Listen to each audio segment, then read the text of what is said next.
और स्वस्थ मुस्कान, यही हो आपकी और हमारी पहचान। मैं डॉक्टर सोनिका बोधी, रीडर, पेरोडोंटिक्स विभाग, Rungta college of dental sciences and research, Bhilai, आप सभी का स्वागत करती हूँ। आज इस वीडियो के माध्यम से हम जानेंगे कि मुंह की सफाई का क्या महत्व होता है, यानी कि इम्पोर्टेंस ऑफ ओरल हाइजीन। क्यों हमें अपने दांतों एवं मसूड़ों का ध्यान रखना चाहिए और क्या होगा यदि हमारे मसूड़े या गम्स हेल्दी नहीं होंगे, और हमें कब अपने दंत चिकित्सक से सलाह लेनी चाहिए। 90% से अधिक शारीरिक रोगों में कई प्रकार के मौखिक लक्षण पाए जाते हैं, जिसमें मूलतः मसूड़ों से खून आना, मसूड़ों में सूजन, मुंह से बदबू आना, दांतों का हिलना, दांतों का असमय गिरना इत्यादि होते हैं। इस प्रकार की मसूड़ों की बीमारियों के अनेक कारण होते हैं, जिसमें सबसे पहले आता है सही तरीके से ब्रश ना करना। तो क्या है सही तरीका ब्रश करने का? आइए जानते हैं कि हमें ब्रश कब, कैसे और कितने समय तक करना चाहिए।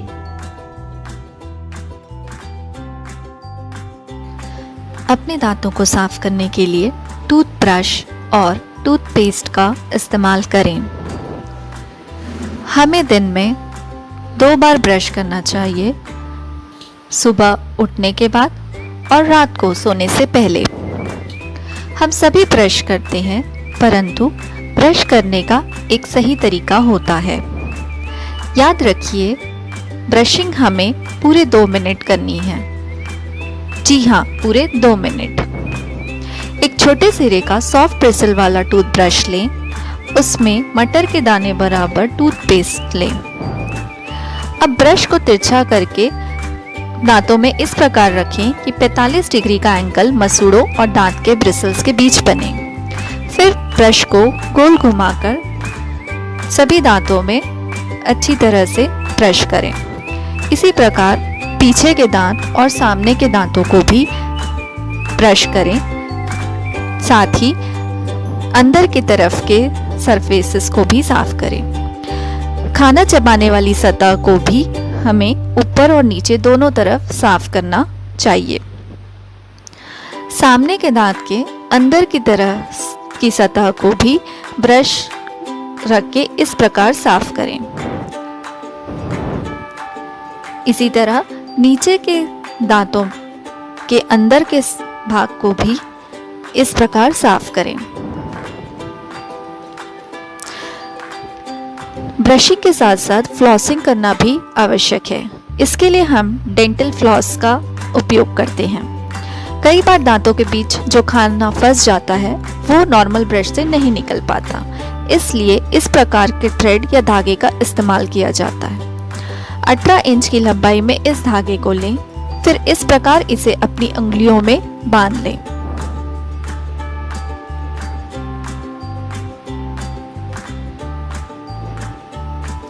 अपने दांतों के बीच में इस धागे को अपनी उंगलियों की मदद से रखें, जहां पर आपका खाना फंसा हुआ हो।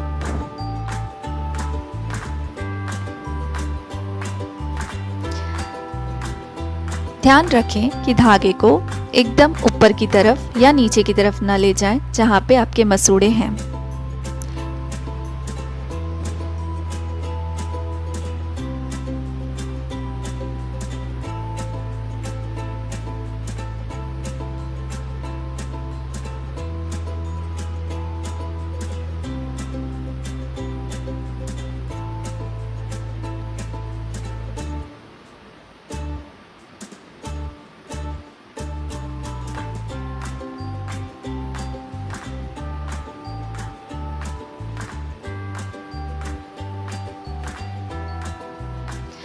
इस प्रकार के छोटे ब्रशेस, जिसे हम इंटरडेंटल ब्रशेस कहते हैं, इनका उपयोग भी आप दांतों के बीच फंसे हुए खाद्य पदार्थ को निकालने के लिए कर सकते हैं।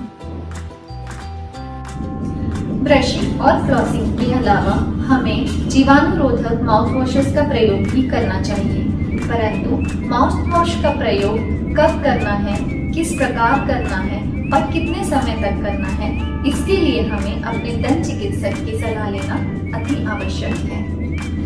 ब्रशिंग और फ्लॉसिंग सही तरीके से न होने से कई बार मुंह से दुर्गंध आती है। इसके और भी कई कारण हो सकते हैं।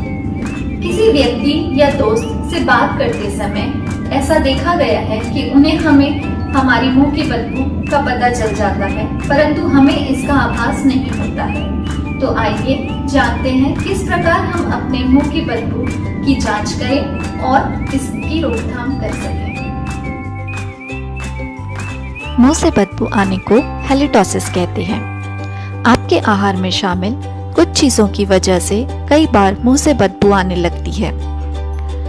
ब्रशिंग सही ना होना भी मुंह की बदबू का कारण बन सकता है। इस प्रकार मुंह की दुर्गंध आपका पूरा इंप्रेशन डाउन कर सकती है। मुंह से दुर्गंध आने के अनेक कारण हो सकते हैं, जैसे कि अधिक मसालेदार खाना, प्याज लहसुन का इस्तेमाल, अधिक चाय कॉफी का सेवन, शराब पीना या धूम्रपान करना, दांतों की सफाई का ध्यान न रखना, दांतों में गंदगी जमना, कई प्रकार की शारीरिक बीमारी का होना जैसे कि डायबिटीज, साइनोसाइटिस, राइनाइटिस। 10 से 20% लोगों में देखा गया है कि पाचन प्रक्रिया सही न होना मुंह की दुर्गंध का कारण बन सकता है। इसके अलावा दांतों में सड़न होना, मसूड़ों की बीमारी होना भी मुंह की दुर्गंध का कारण हो सकता है। कैसे जांचें कि आपके मुंह से बदबू आती है? आप स्वयं ही अपने मुंह से बदबू की जांच कर सकते हैं इस प्रकार।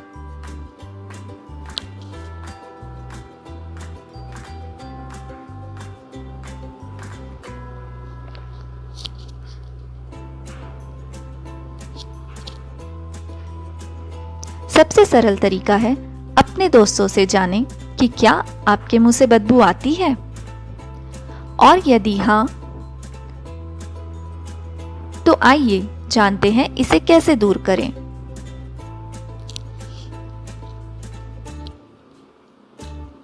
सही तरीके से ब्रशिंग, फ्लॉसिंग और माउथ वॉश का उपयोग करके आप अपने मुंह की दुर्गंध को दूर कर सकते हैं।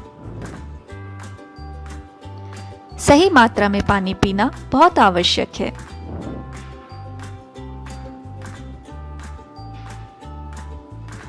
धूम्रपान न करें। शराब न पिएं। तनाव से दूर रहें।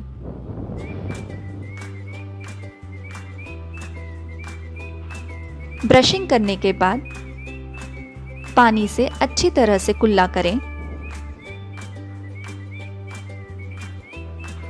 और अपने दंत चिकित्सक से अपने दांतों की सफाई अवश्य करवाएं।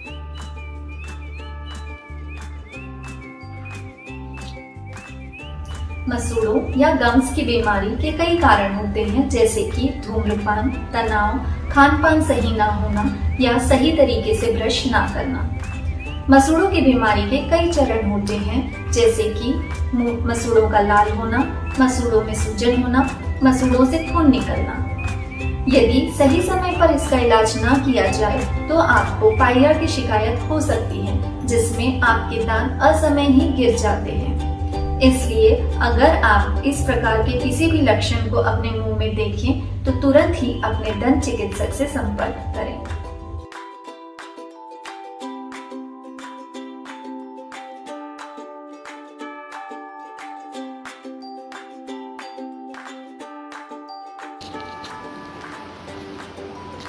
रूटीन डेंटल चेकअप के द्वारा दंत चिकित्सक आपके दांतों और मसूड़ों के स्वास्थ्य की जांच करते हैं। दांत और मसूड़ों के बीच के गैप को पेरिडोंटल प्रोब की सहायता से चेक किया जाता है। यदि यह गैप 1 से 3 mm के बीच है तो आपके दांत और मसूड़े स्वस्थ हैं।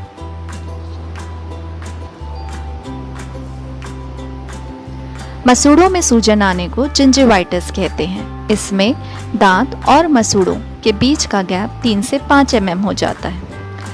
इस प्रकार के मसूड़ों में सूजन दांतों में जमी परत और बैक्टीरिया संक्रमण के कारण होती है। ऐसे में अपने दंत चिकित्सक की सलाह अवश्य लें। यदि सही समय पर इलाज न किया जाए तो मसूड़ों में सूजन पड़ जाती है। ऐसे में दांत और मसूड़ों के बीच का गैप 5 से 7 mm हो जाता है।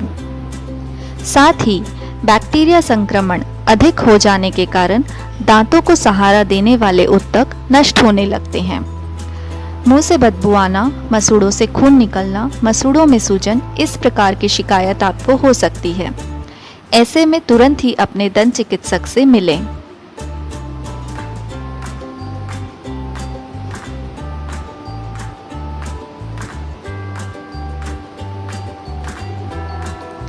यदि दांत और मसूड़ों के बीच का गैप 8 या 9 mm से अधिक हो जाए तो इसे पायरिया या पेरियोडोंटाइटिस कहते हैं।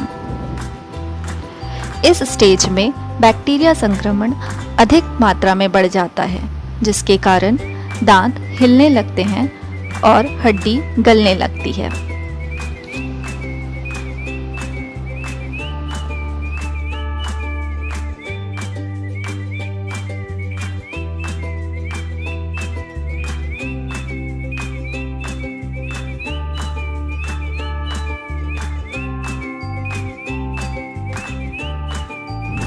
दांतों की सफाई या स्केलिंग क्या होती है? हमारे दांतों में जमे हुए चिपचिपे पीले या काले रंग की सख्त परत होती है, जो हम समानता ब्रश से नहीं निकाल पाते। इसके लिए हमें अपने दंत चिकित्सक से मशीन द्वारा दांतों की सफाई करवानी चाहिए। आइए जानते हैं दांतों की सफाई किस प्रकार की जाती है।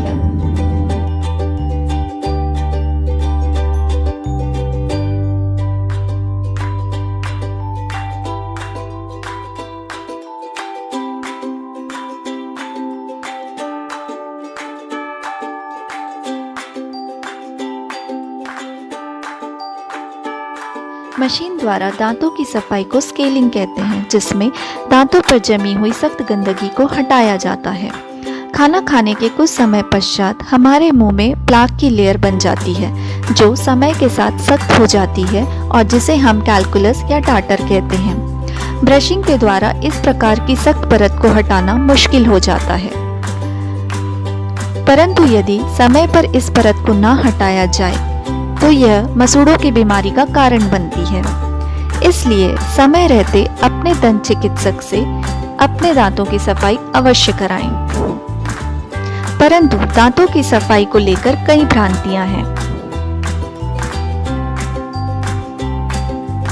जैसे कि स्केलिंग से दांतों की परत हट जाती है, जो कि गलत है। फाइन वाइब्रेशंस और पानी के प्रभाव से दांतों में जमी गंदगी को निकाला जाता है, जिससे दांतों को कोई नुकसान नहीं होता। स्केलिंग से दांतों के बीच का गैप बढ़ जाता है, जो कि गलत है। गंदगी हटने की वजह से यह गैप दिखता है, परंतु मसूड़ों के स्वस्थ होते ही यह गैप भर जाता है।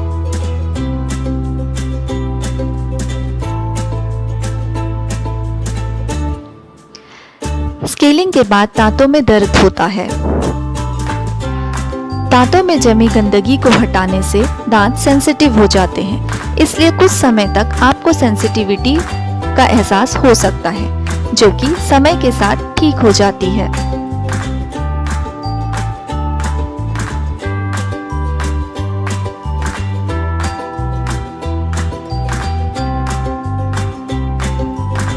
इसलिए स्केलिंग से ना घबराएं और अपने दांतों की सफाई नियमित रूप से जरूर करवाएं।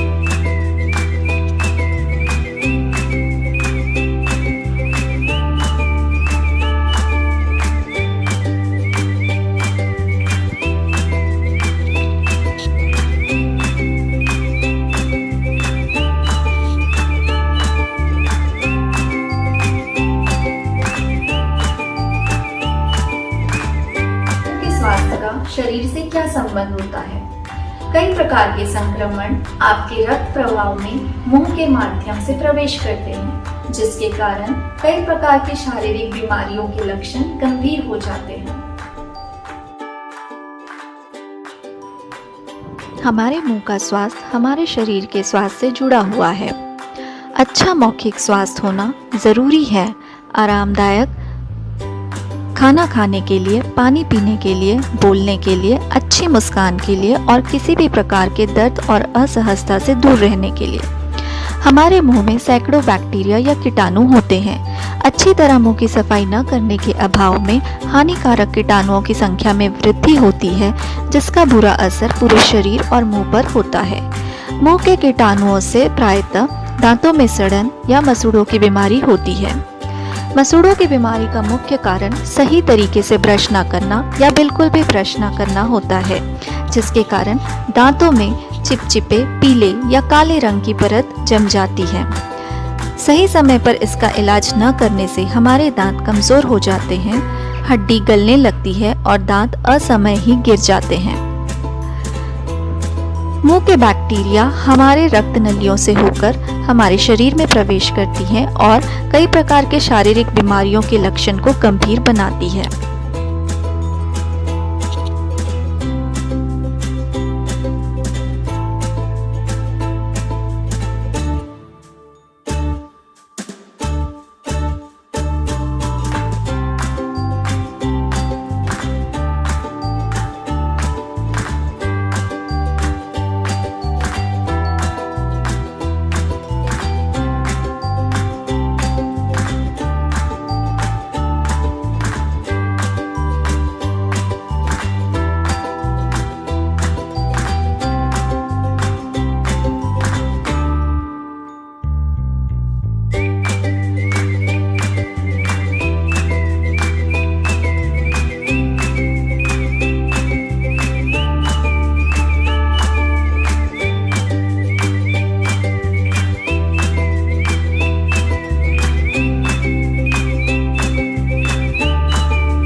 जानते हैं संक्षिप्त में किस प्रकार हम अपने मुंह की सुरक्षा करें। हमें अपने दांतों को दिन में 2 बार साफ करना चाहिए, सुबह उठने के बाद और रात को सोने से पहले। साथ ही हमें अपनी जीभ भी अनिवार्य रूप से साफ करनी चाहिए। हर 2 से 3 माह में हमें अपना टूथब्रश बदलना चाहिए। ब्रशिंग और फ्लॉसिंग के अलावा हमें माउथ वॉश का उपयोग भी करना चाहिए।